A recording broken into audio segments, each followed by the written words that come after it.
ইরানে কেউ নেতৃত্ব দিতে চাইলেই সে মারা যাচ্ছে, ট্রাম্প। খামেনির মৃত্যুতে ৫ দিন পর ভারতের শোক। খামেনির ছেলেকে নিয়ে ট্রাম্প বললেন সে দুর্বল। মার্কিন বিমানবাহী রণতরী লক্ষ্য করে ইরানের ড্রোন হামলা।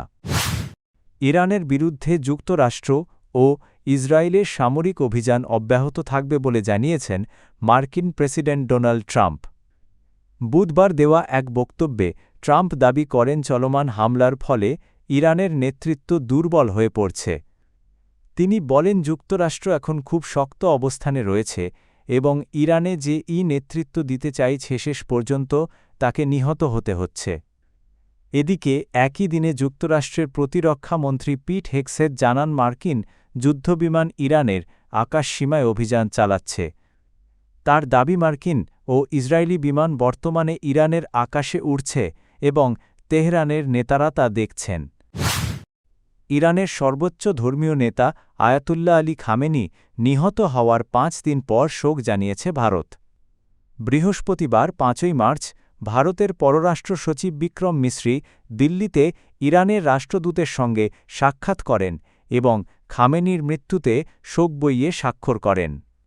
ভারতের সংবাদমাধ্যম এনডিটিভির প্রতিবেদনে বলা হয় একই দিনে ভারতের পররাষ্ট্রমন্ত্রী এস জয়শঙ্কর ইরানের পররাষ্ট্রমন্ত্রী আব্বাস আরাকজান সঙ্গে টেলিকনফারেন্সে কথা বলেন। পর্যবেক্ষকদের মতে পদক্ষেপকে মধ্যপ্রাচ্যের পরিস্থিতি নিয়ে ভারতের আগের নীরব অবস্থান থেকে কিছুটা পরিবর্তন হিসেবে দেখা হচ্ছে। ভারতের প্রধানমন্ত্রী নরেন্দ্র মোদিও মধ্যপ্রাচ্যের চলমান পরিস্থিতি নিয়ে উদ্বেগ প্রকাশ করেছেন। তিনি বিরোধের সমাধানের সংলাপ ও কূটনৈতিক পথ অনুসরণের আহ্বান জানান।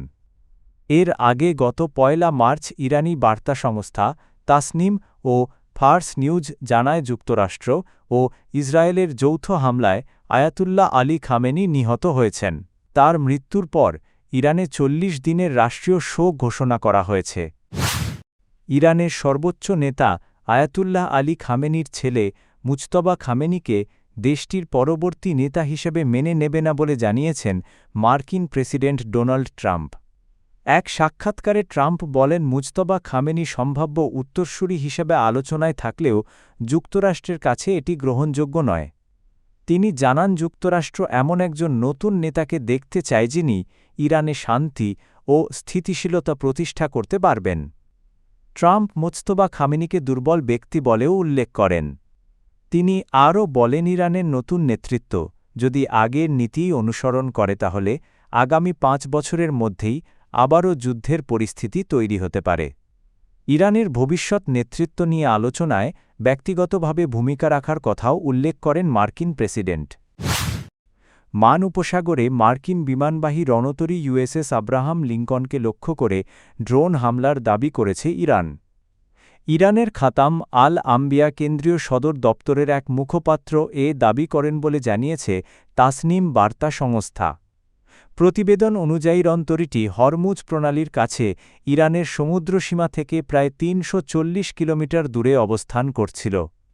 ইরানের দাবিই রণতরী হরমুজ প্রণালীতে প্রভাব বিস্তার করতে এগিয়ে এসেছিল।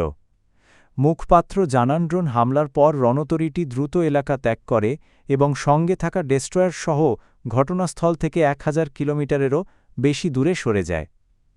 এর আগে গত ১ মার্চও একই রণতরীকে লক্ষ্য করে হামলার দাবি করেছিল ইরানের ইসলামিক রেভলিউশনারি গার্ড কর্পস। তবে যুক্তরাষ্ট্রের পক্ষ থেকে বলা হয়েছে ইরানের কোনো ক্ষেপণাস্ত্র বা হামলা রণতরীটিকে আঘাত করেনি। এদিকে মার্কিন প্রতিরক্ষামন্ত্রী পিট হেগসেট জানিয়েছেন মার্কিন যুদ্ধবিমান বর্তমানে ইরানের আকাশসীমায় অভিযান চালাচ্ছে এবং বি-২ ও বি-১ বোমারু বিমান সেখানে সক্রিয় রয়েছে।